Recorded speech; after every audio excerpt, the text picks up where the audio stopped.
Hey guys, I had said months ago that I would come on and do either a video or write some kind of a post about a little bit more about what's been going on with our family. I know there's been a lot of questions and tons of support. I just want to say I appreciate the patience that you've all given me and the kindness that people have shown to our family. Through these really, really trying times that we've been through for the last year and a half now. It just has taken me such a long time to get to a place where I was ready mentally, but also physically, to just even have the bandwidth, because it's all so fresh still. It's so triggering. It's so traumatic, at least for those of us who've been around the situation more. There's definitely been family that has not been around. That adds to the trauma, to be honest, because that's less people caring, less people helping. You're exhausting energy and resources trying to inform people of what's happening, when it's just like, can you just be here and be present? You would know exactly what's going on. I'm just now at a point where I can kind of get back to a little bit of my own life. And a big part of my life that you all know about is drag. That has really taken a huge hit this year. And, well, the last year and a half, but primarily this year. I was too tired from what I had just been through. And even this year, I'm not even tired anymore. I'm just exhausted. Overnight, I became my parents' caretaker at the same time that my dad became hospitalized for his drinking.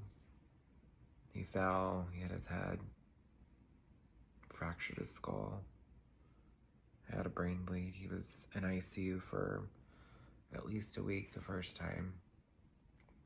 He didn't come home for 2.5 months. I'm the one that got him to the hospital. My mom didn't know what to do. I thought that was so odd that she didn't know that he needed to go to the hospital. And then while he was in the hospital, it became very apparent very quickly that something wasn't right with her. She needed a lot of guidance. She needed a lot of explaining. She couldn't think of things. She couldn't remember important dates like their anniversary or certain people's names that she's known. So while juggling and dealing with all that, my brother left the country for 6 months. My other brother lives across the country. Overnight, I became the parent. I was 34 at the time. By the time it was my birthday last year, I didn't even have it in me to celebrate. I was just so drained. This year felt the same way. This year, I couldn't have even imagined. My dad had been sick. I was out of town. He just wasn't getting better. He was just really tired every day, and I didn't understand why. So I made him a doctor's appointment. And then the nurse practitioner there looked at me like I was crazy for bringing him there and told me it was inappropriate that he was there and that he needed to go to the hospital. Inappropriate to take somebody to the doctor. I took him straight to the hospital. He was exhibiting symptoms and behaviors that mimic stroke. And so when I got to the hospital, I pulled up and I got him out into a wheelchair, and I said, I don't know if my father's having a stroke. Something's not right with him. He was hardly breathing, and everything was just off. I felt like he hated me that day, driving him to the hospital. Part of me just wonders if he was trying to let go and I wouldn't let him. But I still got him there, because that's what you're supposed to do. And within 30 minutes, he was intubated and already getting a room. The doctor told me that if I hadn't got him there that night, he would have passed away at home. Twice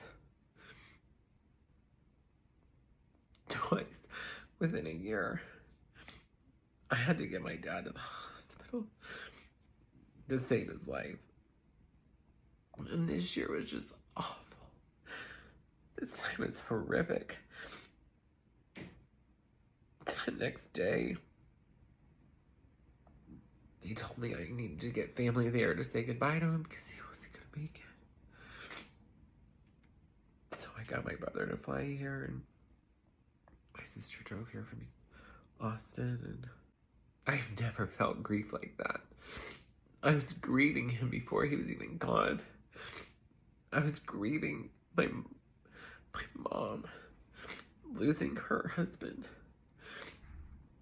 I was grieving losing my dad, but I felt like I'd already lost him because of the drinking. Just like been gone for a while. I was grieving just the death of a relationship that wasn't supposed to stop, you know? The doctors just kept pushing and pushing and pushing for me to sign a DNR, and I couldn't do it. I didn't know what he would have wanted. He never told me. So I didn't sign it. The only thing that I could tell myself was the roles were reversed. He would have said, do everything you can to save my son. And they were like, it's really traumatic for us to revive him if he passes, and he will pass. It's really traumatic on the body and on the family to watch it. I was like, who cares? Like, his body's gonna tell us what it wants, you know? If he's ready to go, he's gonna go, you know? Like, at that point, what's a few broken ribs, you know? Just fucking try. I was already prepared. I had already said goodbye, you know. Even though I begged him that first night, I said, don't leave me. Like, I don't know what I'm doing. I was so scared. He was like sedated, but his eyes were kind of moving. I just remember that night I said goodbye to him. I leaned down, I kissed his forehead, and then his eyes opened, and he reached his hand out for me, and I was like, I felt like he was there. It's like he really heard me.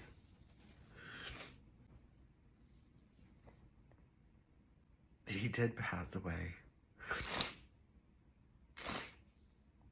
He coded. But because I didn't sign anything, they had to help him. They gave him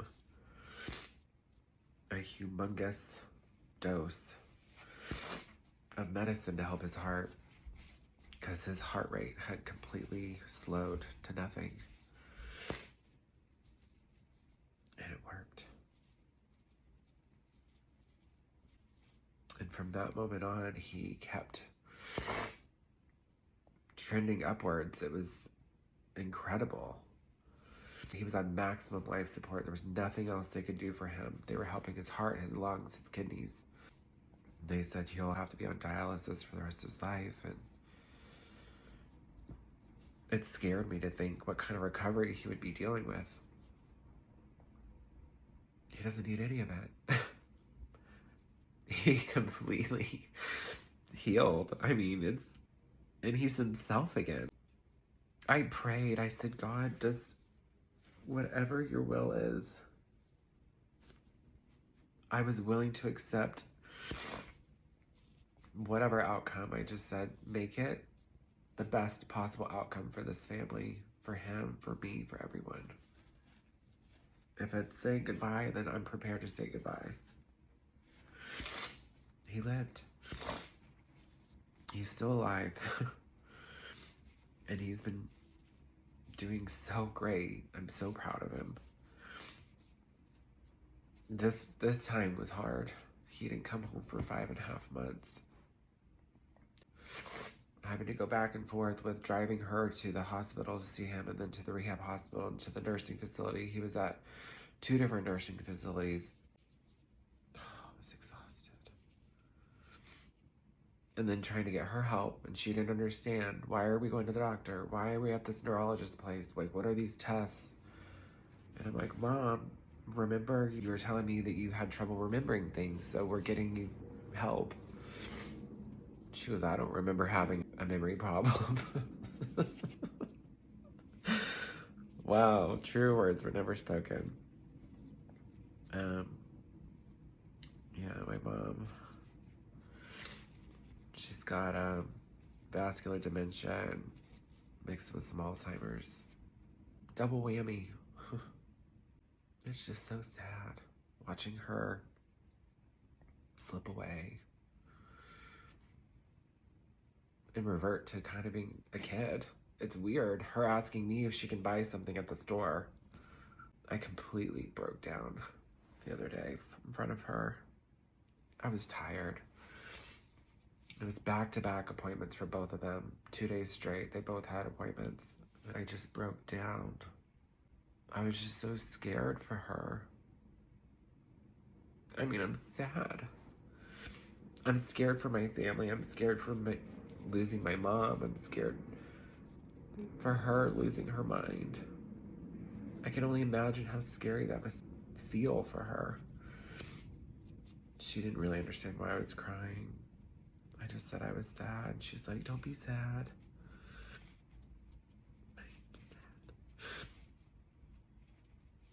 I miss having my parents being my parents. I miss just being able to be their son.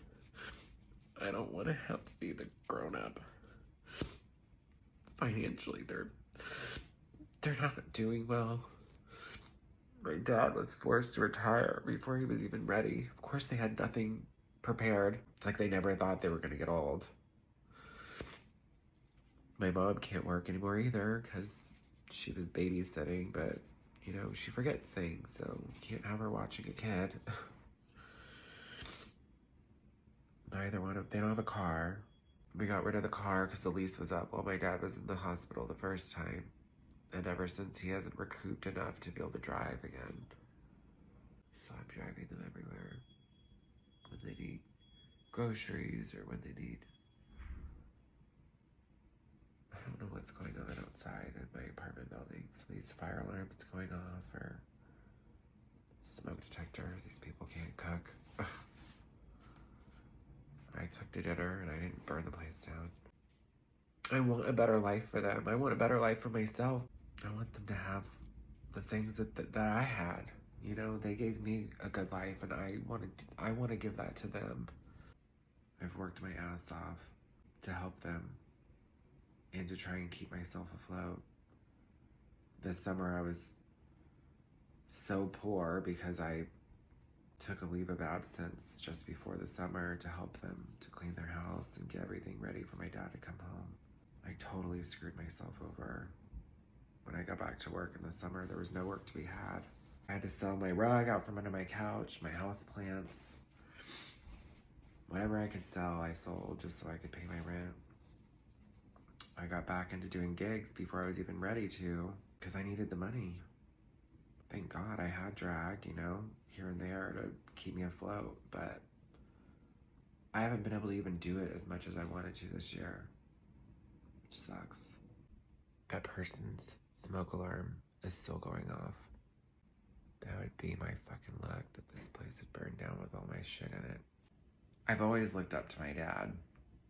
Anyone who knows him knows how hard of a worker he is. I mean, his work ethic is just insane. I like to think that's where I get some of mine from.